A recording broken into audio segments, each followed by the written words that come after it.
I got a Supra! And this one is quite possibly the worst in the country. If you don't know who I am, my name is Jack, and I like to take the worst example of the best cars and totally transform them into something new.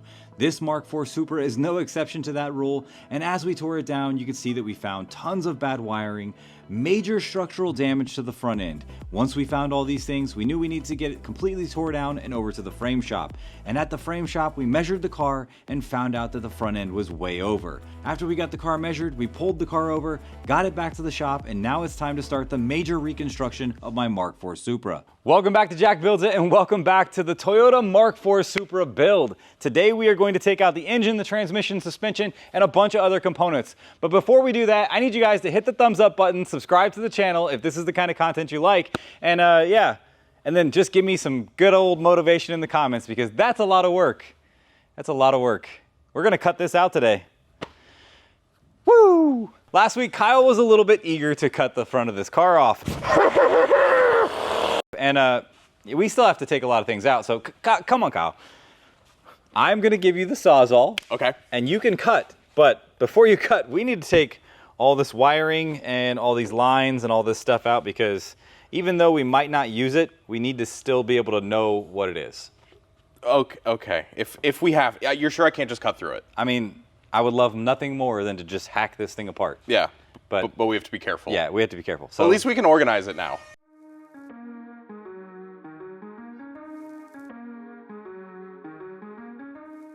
Kyle and I got started by taking everything off the front of this car that we could possibly think of that would hinder the removal of this engine. And by everything, I mean all of the usable parts that we weren't going to throw in the trash.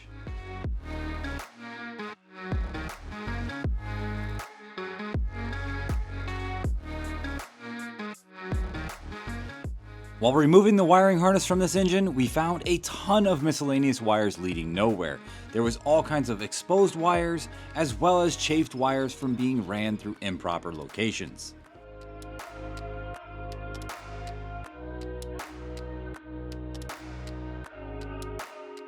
This had to be quite possibly the fastest interior teardown that I have ever done in my life, because there was pretty much no interior. So Kyle, I have another project, and it's outside. It's also a Toyota. Come check this out.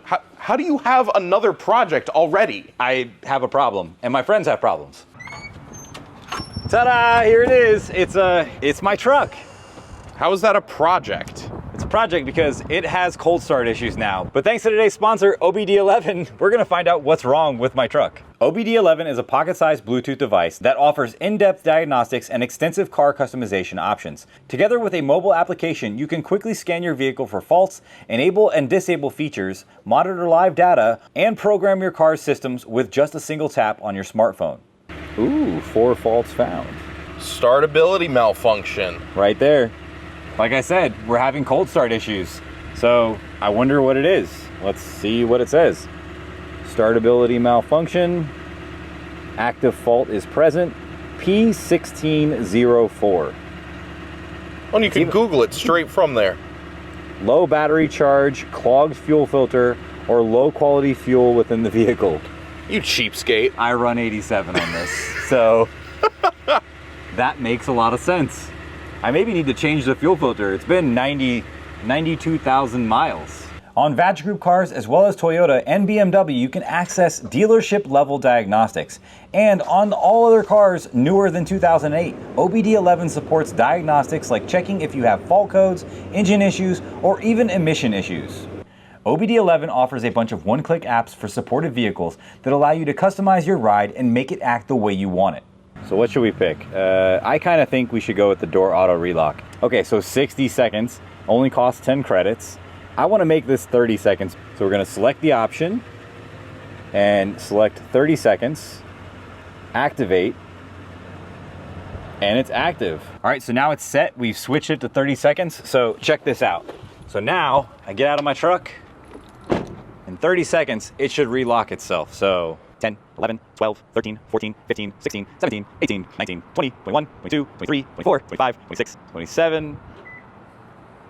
There you go. 30 seconds. 30 seconds. That's a pretty cool feature, because now it's like, oh, I forgot something in the house. I got to run back out. Or I forgot something in the store and I got to run back in the store, and let's say I have my laptop in here, which I use for editing, and it's in the truck and someone sees that, they can go in there and grab that. But 30 seconds is pretty quick, and that might lock the door and save me from getting something stolen from the inside. OBD11 also has actual licenses from Volkswagen, BMW, and Toyota, which allows users deeper access to their vehicles, including secure factory diagnostic access, detailed programming access, and real-time data monitoring. If you want to customize your car or just make sure that it's running right, go to OBD11 and check out their website, use my code JBI, and get 10% off anything you purchase on their site. Well, that was literally the easiest interior teardown ever. It's gone. It's there is not much left in there, but the dashboard is the last thing. So we've got to get the dashboard out. We got to get the blower box, all that stuff out. The whole front of this car will be stripped by the end of this video. Oh yeah. Let's go inside. I want you to see just how easy it is to remove a dash. So how hard do you think it's going to be to remove this dash? Something tells me it's going to be a little bit hard. It's got to be like, well, it's not bolted in. It's just, yeah, that's a Michael LC special, you know? Thanks, Michael. Actually, you're making our lives easier here. This is one thing. This is one thing that I'm going to say thank you for, Mike. Actually, no. Thank you for bringing the car down. It's a great car. How many bolts we're holding this dashboard in? One bolt. It is. I feel like Dora the Explorer. How many bolts in the dashboard? One bolt. Let's see what else is holding on. I'm pretty sure there's wires that are clipped into this. If you pull it hard enough, there won't be. Yeah. Let's, yeah. Yeah, I think we got some wires over here. Disconnect all down here. These are all loose except for this. Okay, so that's all free. You've got all this back here. You got a whole wiring block over here. Is it connected to the dash? It sure is. Okay. So you got that one. I'll unconnect this guy. Unconnect it. That's how you do it. Okay. I like that there's like, you know, 2 or 3 clips that are still on it, you know, for safety. Yeah. All right. It's gonna come out like butter. You know what? That's not gonna come out like butter. Nope, we got butter. We got butter over here. Why don't you have butter there? Why aren't you good at this? I'm not good at any of this stuff. You've done this 100 times. I told you, all I do is swing hammers. He does the outside of the cars, not the inside. Me use hammer, hit car. You know what? It's gonna be easier to do this because I see there's a bolt-on bracket. We're gonna, oh my gosh, there's literally miscellaneous ground leads attached to all these they're everywhere. tents. It's the stereo system stuff. This is like a hot boy explosion that like you know never was. It's like when you're like, dude, I'm gonna build one of the coolest cars ever. And then you go to AutoZone and you buy everything that they have. All the adhesive-backed custom badges. Yes, this is that car. Carbon fiber intake. It's kind of weird because the Supra was like this amazing flagship car that was like going to be such a cool car, and then it turned out to be like no one bought it because it cost way too much. Really? Because it was literally the equivalent of like a car that would cost $100,000 from Toyota. Oh, wow. And then they were like, hey, yeah, we make really reliable Camrys. Let's sell those. If they were such cool cars, why did they get modified so much in this way?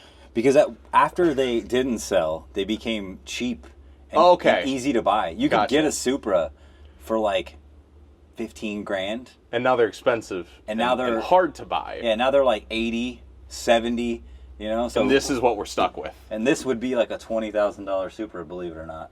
This. That's just scrap cost at that point. This is scrap metal. Look at all that. It's just literally just scrambled in place. Thank you, Jack. But this is, yeah. I don't even know where any of this goes, but I'm going to start pulling stuff out, and hopefully that'll release our dash. There's no stuff that we can quickly release here. It all has to ride with the dash because, you know, that's where it goes. So, all right. Yay. And we are undoing the wiring harness, and this is really bad. So you're like 10 minutes away, right? You'll be here.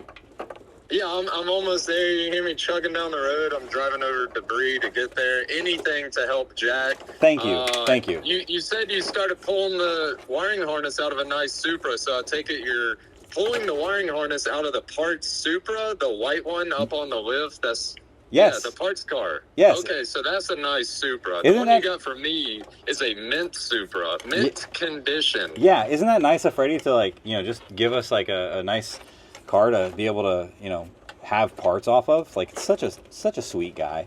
I mean, he gave me the T-shirt off his back out of the trunk of the Million Mile Lexus, and he's giving you a harness out of his Supra. Like, what a nice gentleman. He's such a nice guy. Like, I mean, I feel like we should do something nice for him, you know? Like, we should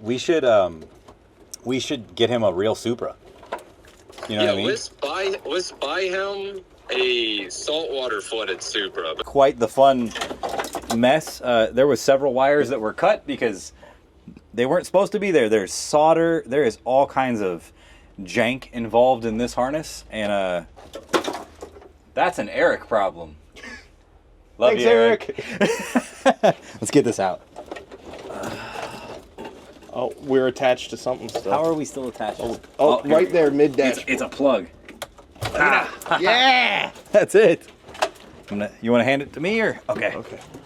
This is the nicest dash. Oh, wait, hold on. I got one more plug over here still. I'm done. I'm done. Now it's done. All right. It was a blue plug. It was really easy to miss. This dash isn't that bad looking. It's not that bad. It's definitely not good.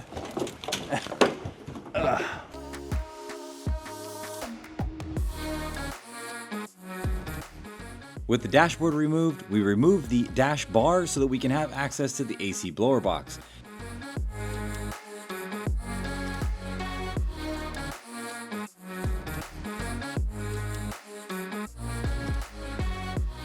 Here I remove the AC lines that go to the blower box along with the seal that closes off the firewall.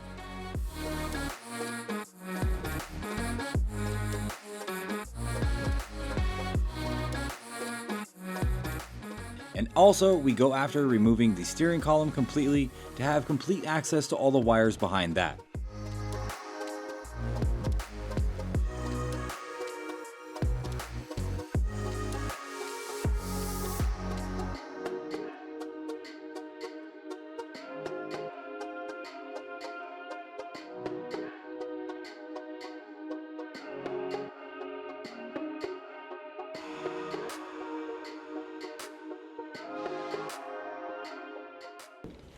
All right, Kyle, you got it free, but Yeah, it looks like it's free. It's wiggling around a little bit, but there's something still holding it on the firewall side on the engine. And so come on.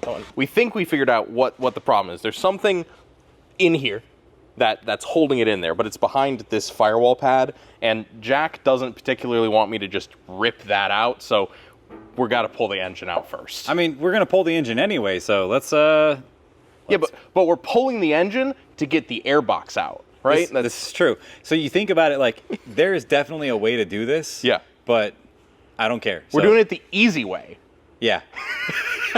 Somebody somewhere is like, all you got to do is go under the car and there's this one bolt right there, but we also got to take the engine out too, so engine out. Okay, let's find out what's going on inside of this transmission. I bet you anything,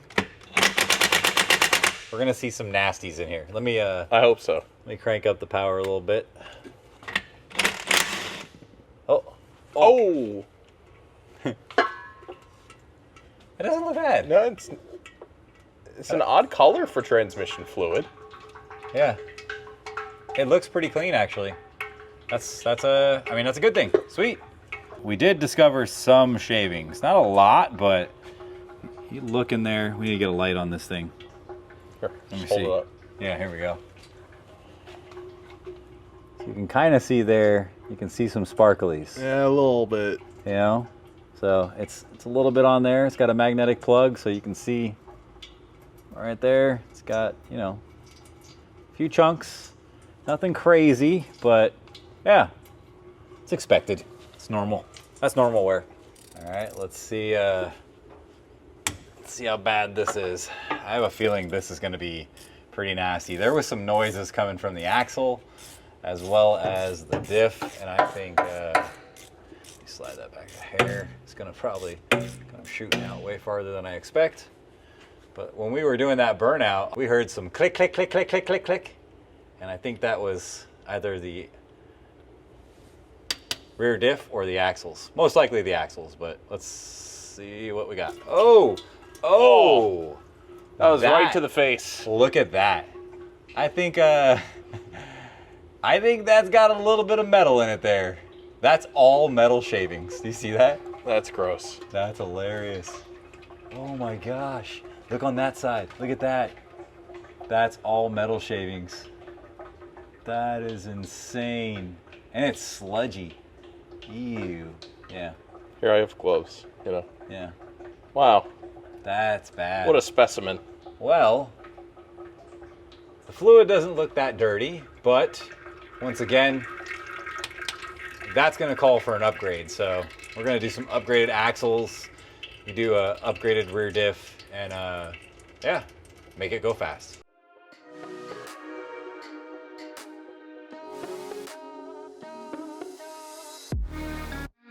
Next up to remove and throw away is this janky exhaust. We want to make sure we put something really nice on this car, and this just isn't going to do. So straight to the garbage this goes.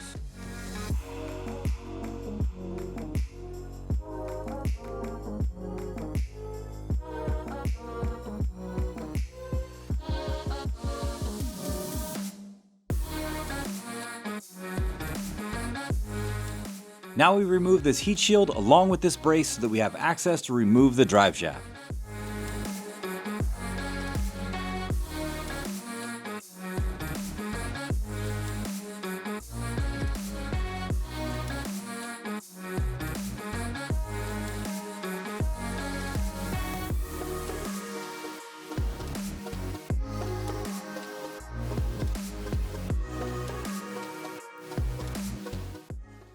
All right, so we see the diff fluid, it looks good. We've seen the trans fluid, that looks okay. I mean, none of them are really, really bad. There's a lot of shavings in that diff, but let's see how much are in the oil pan. I think we're gonna be good with this because this car sounds pretty healthy. Like, it doesn't sound bad, right? Like, I mean... No, it runs pretty smooth, all things considered. Yeah.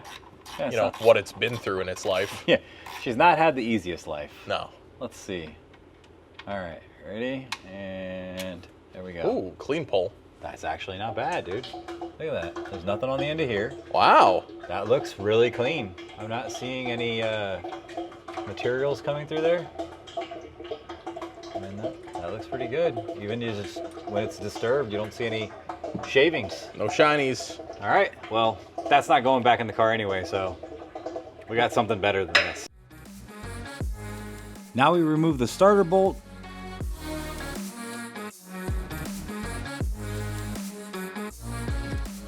Along with the motor mounts.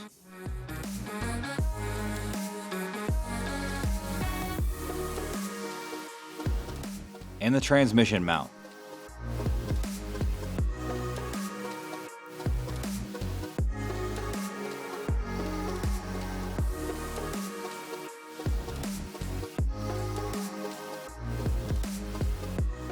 Next up is the fuel and clutch lines.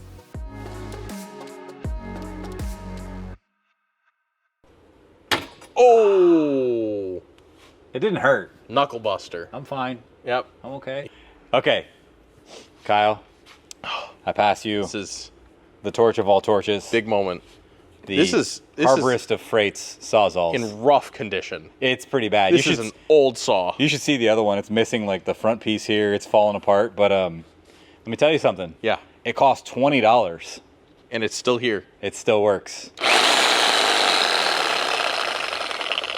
Nice. See, I have pre-drawn lines for you. Oh, I because, see. You know, it's kind of like a paint by numbers thing. I was never really good at that. I don't want you to go outside the lines. I'm sorry to tell you this right now. I was never good at staying inside the lines.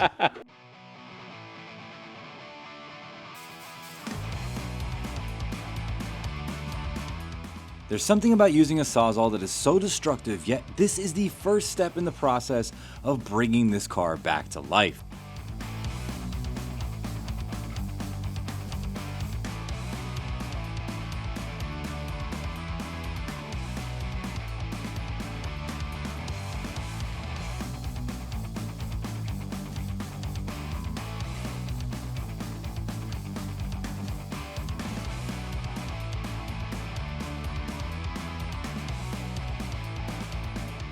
With most of the old metal out of the way, now it's time to remove all of the power steering fluid from the power steering reservoir and undo the power steering lines.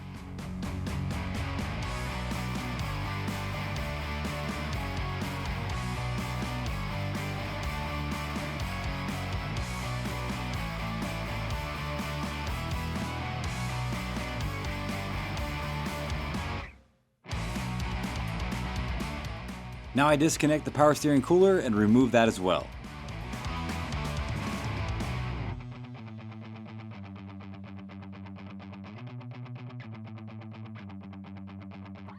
Now I remove the engine harness wires to the ECU so that we're able to pull this engine out of the car.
Hold on, let me tilt her again.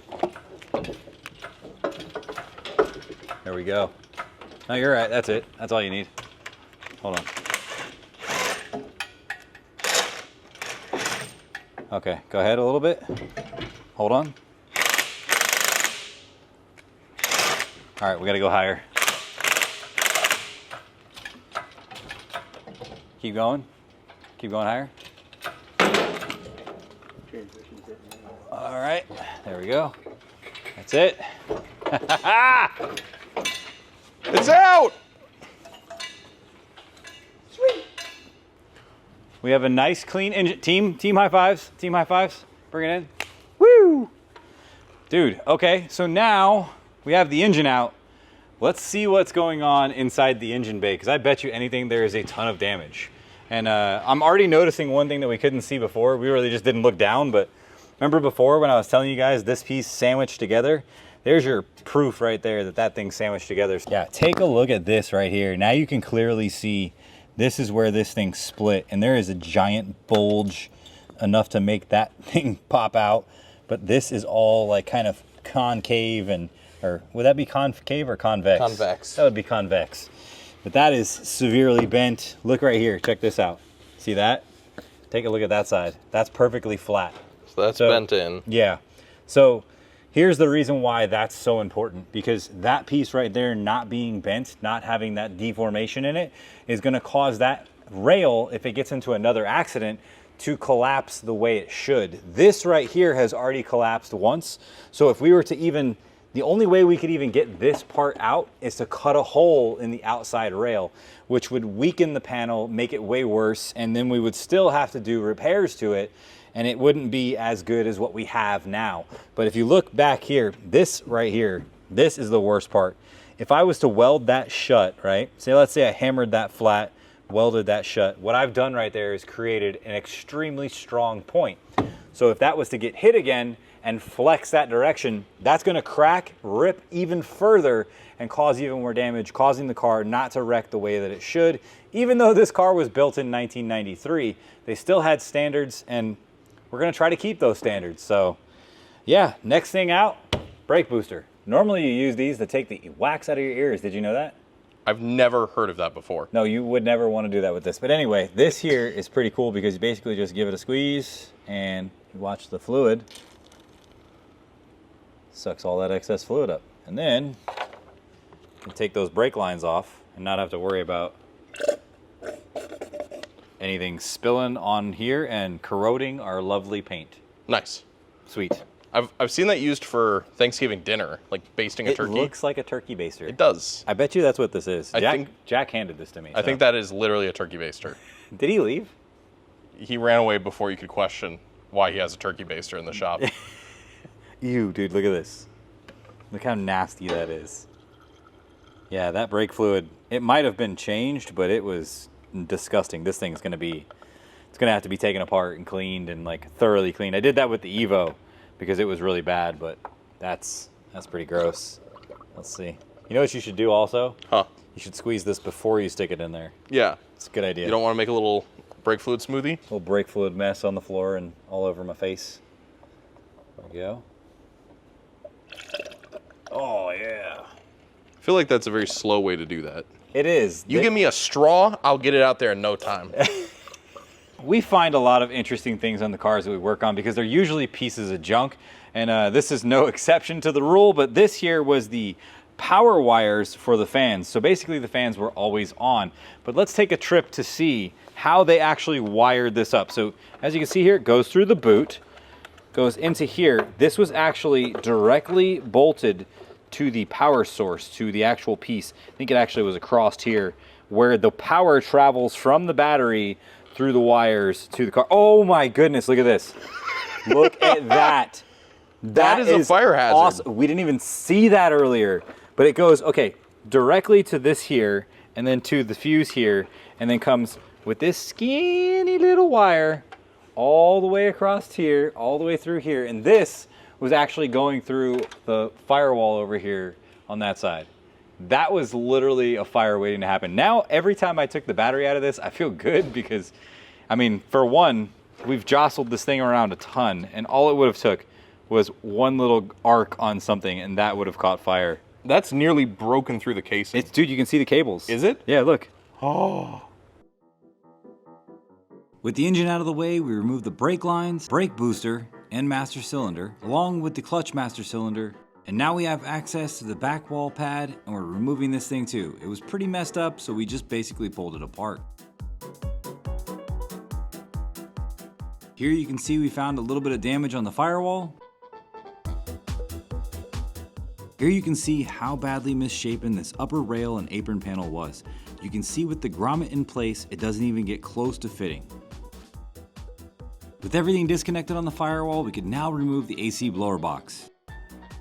The inside of the heater core looks really crusty, and if I try to clean this out, most likely it's going to leak.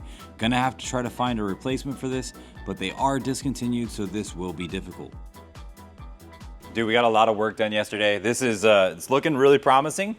There's still a lot more to go. We need to remove the wiring and we got to take the steering rack, suspension, all that stuff out. But I think before we do all that, we should probably clean up because there's like bolts all over the floor down there. I mean, we got the shifter, linkage, all that stuff. And some of that will be reused, some of it won't be reused. So before we do that, let's get everything organized and sorted. But you know what? You guys said we should get something really cool. And Kyle was the one who got it. We talked a little bit about it. We got lev racks now. Nice and organized and sorted. Not fully finished yet. We still have some stuff coming to put in these things, but now we can stack this stuff on top and have all of our stuff off the floor, which as you can see, there is Supra parts everywhere right now. I think I just kicked another bolt. So let's get that stuff sorted and get back on this. Then we can cut this thing off once we get all that stuff out. There's still a lot more to go. Tons. So yeah, so let's keep moving. I just want to give a huge thanks to the Lev Rack Company for supporting the Jack Builds It channel. This is an amazing storage unit and it is going to clean up the shop and help us keep all of the car's parts organized as well as just make the shop look better. These racks hold a ton of weight. It can hold up to 9,000 pounds. We're going to test that later on when we put the engine up on the top shelf.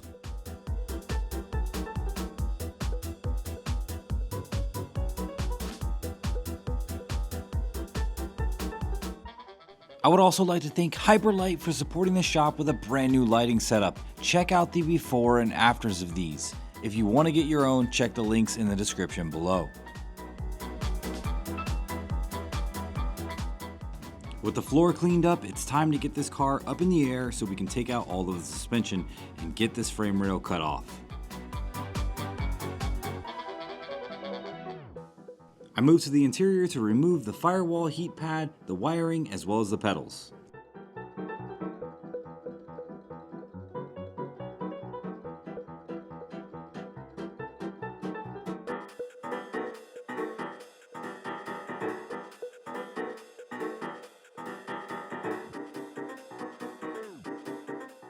After hours of wrestling with clips and pulling this wiring harness every which way, we finally got this thing removed.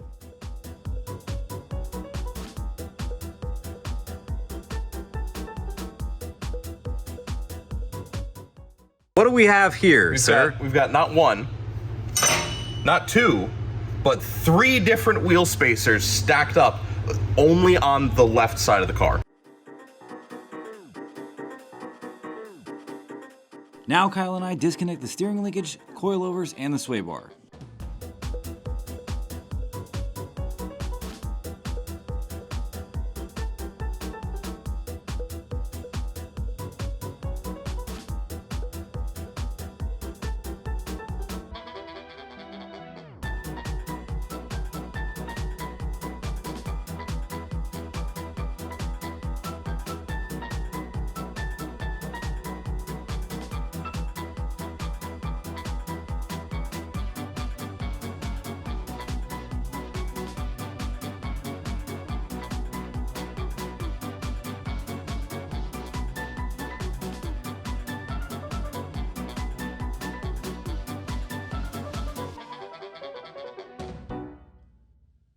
All right, man, that was a lot of work. How about this? We got the whole front suspension out as one chunk. Awesome.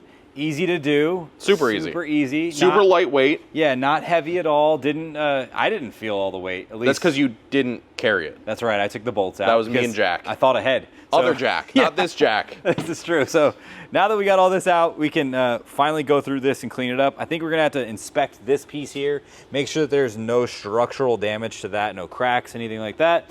Probably going to replace that rear piece because it definitely is showing signs of being hit. It might not be pushed together, but it's definitely got damage on it, and I want that thing to look chef's kiss pristine.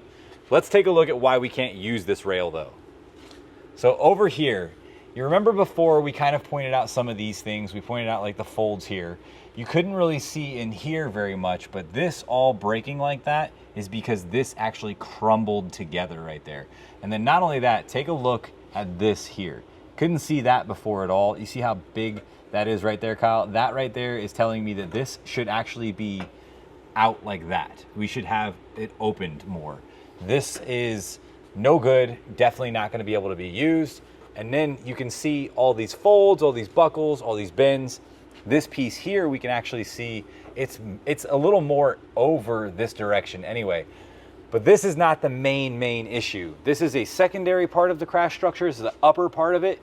This right here is the big issue. It's gonna be really hard to see on camera. Come over towards me on this side. This piece here, you see how it's separated? That's all supposed to be seam sealed, right? This from here to here is all pushed in. This, like in like literally a line, right? There is an indent here that's supposed to be there on the frame rail. So what happened, my theory behind this is, what happened is that frame rail went like this. It came over, and as soon as it came over, that outside edge, which we're seeing the dent in right now, actually got stretched. So when it pulled back straight, as soon as it pulled back straight, it has nowhere to go now because that metal is now pulled out and stretched. So what does it do? It either goes in or out, and in this case, it went in. If we look underneath the car right here, take a look at this guy right there. There is a little whoop right in that section. I don't know how visible it's gonna be on camera, but this right here literally drops down.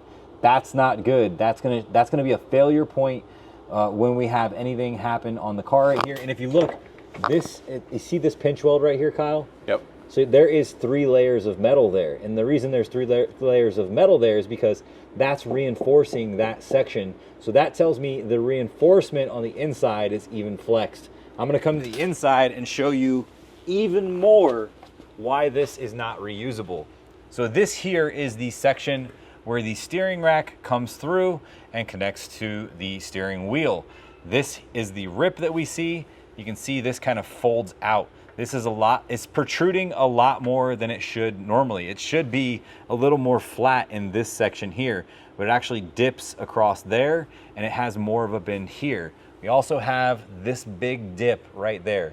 That is also, again, in an area that has been reinforced. I can put my finger in there and I can actually feel the reinforcement. The reinforcement is definitely punched in a little bit.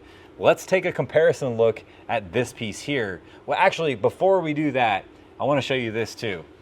This here, we cleaned that off and you can actually see it crumbled quite a bit right there. It's not really a kink, it's a bend, and a bend can be repaired. This over here cannot be repaired because we can't get on that inside and straighten out those inside parts. But let's take a comparative look at this guy on this side. This car came in right-hand and left-hand drive versions, and this piece here is also where the steering rack would come through if it was on the left-hand side of the car. And you can see that is way less bent right there. There is no deformations here where the rail is sucked in. Nothing is damaged here. This is nice and flat. All of the structure that is welded in here, you can feel, is exactly where it should be. That is good. That means we are in the right place here. One of the things I did notice though is that this frame rail did come over a tiny little bit though, but the good thing is it didn't damage anything over here. Everything that was on this was okay. The only thing that took the damage was the upper and lower radiator support, which now are no longer here, except for that one, which won't be here much longer. But now you can actually see how much damage is going on the car. And just for another quick visual inspection, I want to go show you guys the other side and how it looks there. This is actually smooth. There is no deformations. You can see here, none of the seam sealer is cracked or broken. This is cracked because it's old and kind of drying up, but it's not broken off like it was on the other side. So that means that rail over there is definitely not usable. It is going to have an issue no matter what we do. That's why that piece is being replaced. But before we do all that, I'm gonna let Kyle here have fun with the Sawzall again, because I feel like you've earned it today. I mean, we have busted butt, and Kyle has done a ton of work. So my daily allocation of Sawzall. You get Sawzall. What do I get to cut? I think we cut almost everything at this point. So at this point now, we are going to cut this guy and this guy away from the car. Away from the car. Away from the car. It's going to go away. It's going to go bye-bye. So we're cutting it in half now. Yeah, we're cutting more of this car apart. Sweet. Let's do it. I mean, yeah, sweet.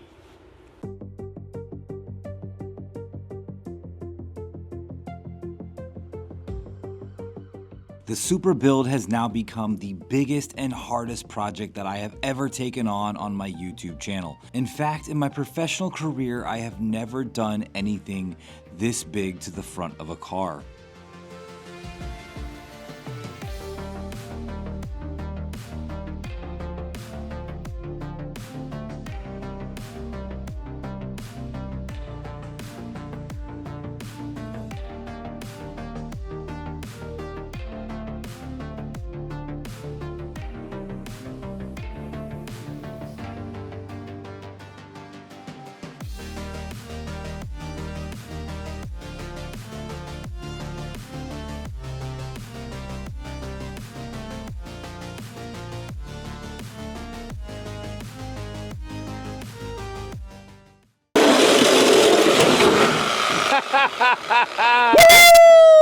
How did that feel? Better than sex. I don't know about that. He's got a little more experience than me in that field, though. Dude, this is awesome. Seeing people enjoy what I love the most, which is tools like this and destruction, that was pretty damn awesome. Kyle, that was sick. Good job, Kyle. Thank you. Jack, that was awesome. All right, so now becomes I have a question. the fun part. Really quick. So we cut it off. Yeah. Do we have a plan to fix it? Yes. Hold right here. I will go get that plan. Okay.